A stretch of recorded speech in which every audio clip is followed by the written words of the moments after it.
তখন তত্ত্বাবধায়ক সরকারের কাছে যাওয়ার পরেও তারা আমার বিন্দু মাত্র সাহায্য করে না। আমি স্বাস্থ্য উপদেষ্টার কাছে 3 বার আমার এই অসুস্থ ছেলেটাকে নিয়ে যেয়ে সারাদিন বসে থাকি কেমো দেওয়ার পরে। উনি আমাকে বলে ওনার হাতে কিছু নাই, আমার সন্তানই ট্রিটমেন্ট পায় না। তখন তো আমাদের যাদের ডাকে আমার সন্তান মারা গেছে তারা তো আমার খোঁজ খবর নেয় নাই। ইভেন সার্জিদের সাথে আমার 4 বার দেখা হয়, সার্জিস আমার বাসায় পর্যন্ত যায়। আমি সার্জিসকে বলি আমার জিসানের কেমন রেডি আমি দিতে পারবো, আমার সার্জারিটা একটু বাইরে করা দাও, কারণ ডাক্তার বলছিল সিঙ্গাপুরে সার্জারি করাইলে ওর জন্য সবচেয়ে বেস্ট হবে। আমার ছেলে শহীদ রমিজউদ্দিনের ফার্স্ট ইয়ারের স্টুডেন্ট ছিল। 5ই আগস্ট সন্ধ্যায় তাকে ফ্যাসিস্ট হাসিনার দোসরেরা গুলি করে মেরে ফেলে।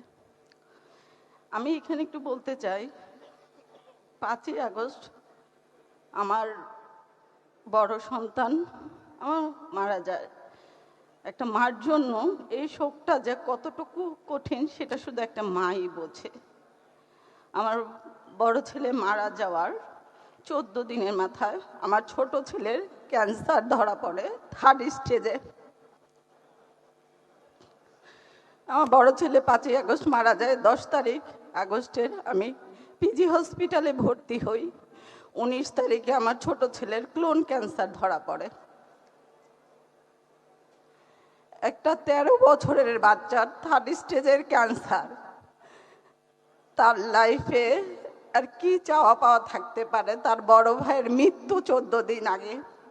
ইভেন আমার বড় ছেলে মারা যাওয়ার 7 মাস 13 দিনের মাথায় আমার হাজব্যান্ড ব্রেন স্ট্রোক করে মারা যায়।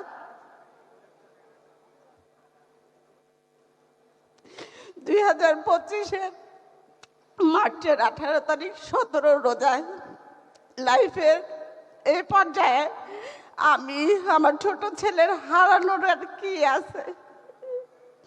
আমি এই দুঃসময়ে আমার ছোট ছেলেকে বাঁচানোর লড়াই এতটা অসহায় হয়ে যায় যে আমি তখন তত্ত্বাবধায়ক সরকারের কাছে যাওয়ার পরেও তারা আমার বিন্দু মাত্র সাহায্য করে না। আমি স্বাস্থ্য উপদেষ্টার কাছে 3 বার আমার এই অসুস্থ ছেলেটাকে নিয়ে যেয়ে সারাদিন বসে থাকি কেমো দেওয়ার পরে। উনি আমাকে বলে ওনার হাতে কিছু নাই, আমার সন্তানই ট্রিটমেন্ট পায় না, কারণ ও শহীদের ভাই।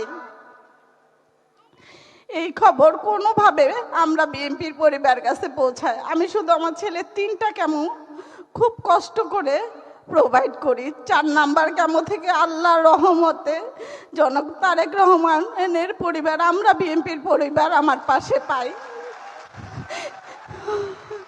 জীবনে বাঁচার লড়াইয়ে ওনারা আমার ছেলের পাশে আর আমার পাশে কিভাবে ছিলেন হয়তো আমি আপনাদের বুঝাইতে পারবো না।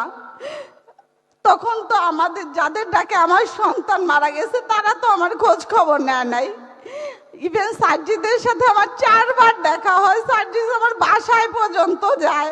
আমি সার্জিসকে বলি আমার জিসানের কেমন রেডি আমি দিতে পারবো, আমার সার্জারিটা একটু বাইরে করা দাও, কারণ ডাক্তার বলছিল সিঙ্গাপুরে সার্জারি করাইলে ওর জন্য সবচেয়ে বেস্ট হবে।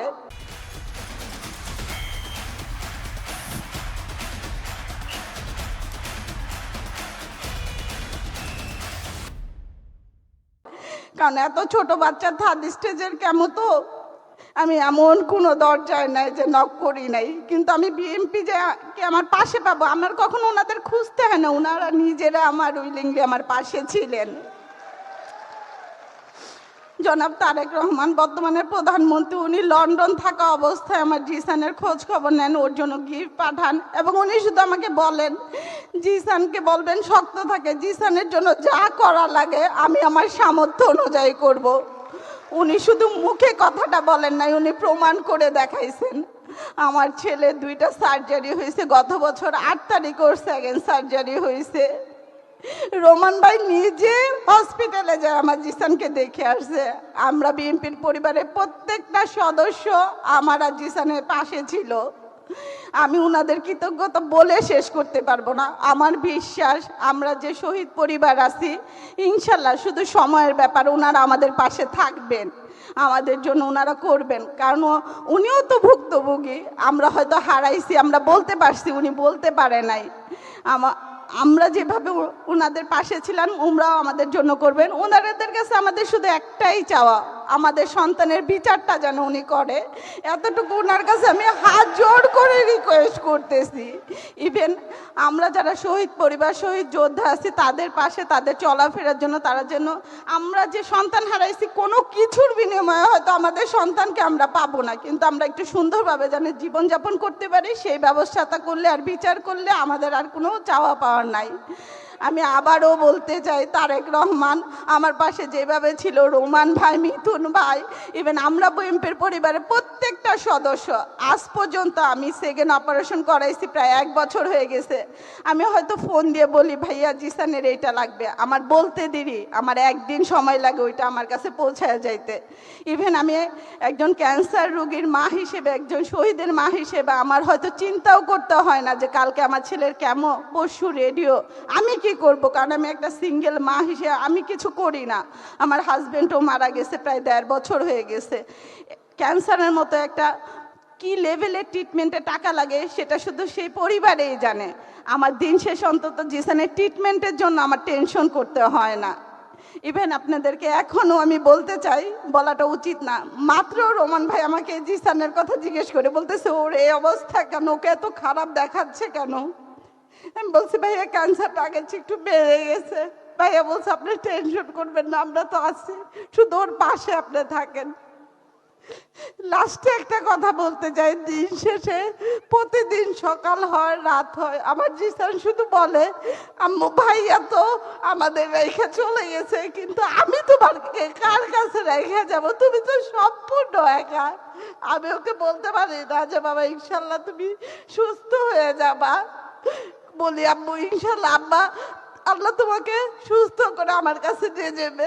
আমি সবার কাছে দোয়া চাই আল্লাহ যেন আমাকে জীবিত অবস্থা আমাকে আর কিছু না দেখায়। একটা মার জন্য এর চেয়ে কষ্টের আর কিছু নাই, কারণ আমার যা ছিল আমি সব হারায় ফেলছি। আসসালামু আলাইকুম।